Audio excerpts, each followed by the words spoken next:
Vous avez réalisé des travaux dans une maison individuelle, une copropriété ou un bâtiment.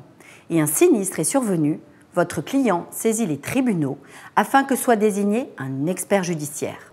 Vous avez reçu une assignation remise par un huissier.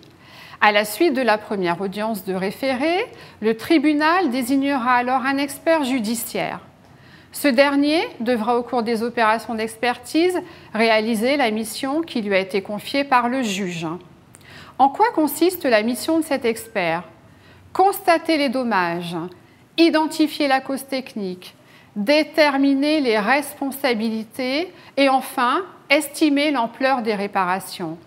Il adresse ensuite ses notes aux parties et peut déposer son pré-rapport d'expertise judiciaire, puis il dépose son rapport.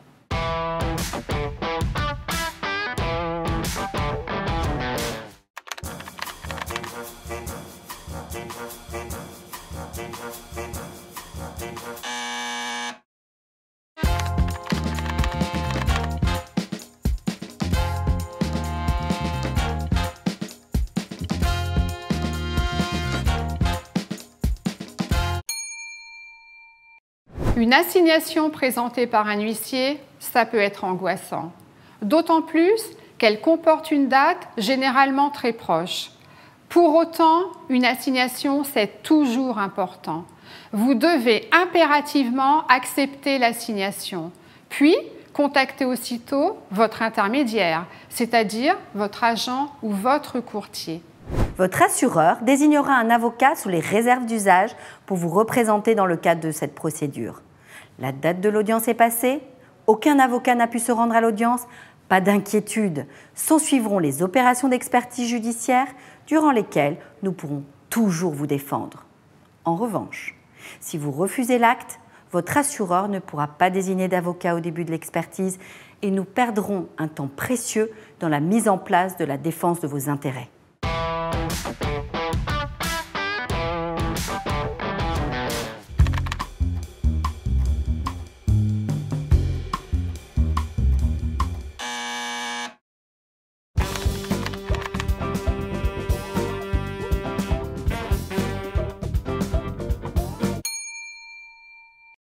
Ainsi, vous aurez à vos côtés un avocat pour la partie juridique et un expert pour la partie technique. Répondez aussi précisément que possible à leurs questions et apportez au dossier tous les documents et explications utiles le plus tôt possible. Ils pourront vous apporter tous les conseils pour préparer la réunion d'expertise et mener à bien une stratégie.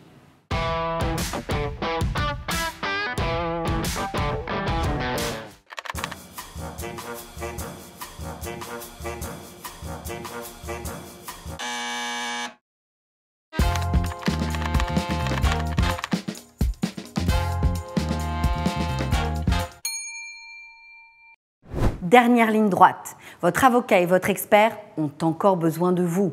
À la suite du pré-rapport d'expertise judiciaire, votre avocat et l'expert rédigent les dires, c'est-à-dire les observations en cours d'expertise judiciaire, et les diffusent à l'ensemble des parties.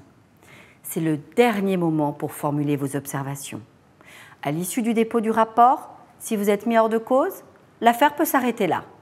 Si en revanche votre responsabilité est retenue, il peut y avoir une autre procédure. Pour rappel, voici les 3 bons comportements à avoir. Ne refusez pas l'assignation référée expertise et appelez votre assureur. Communiquez à votre expert et votre avocat tous les éléments utiles pour votre défense. Collaborez avec votre expert et votre avocat jusqu'à la fin des opérations d'expertise judiciaire. La suite au prochain épisode.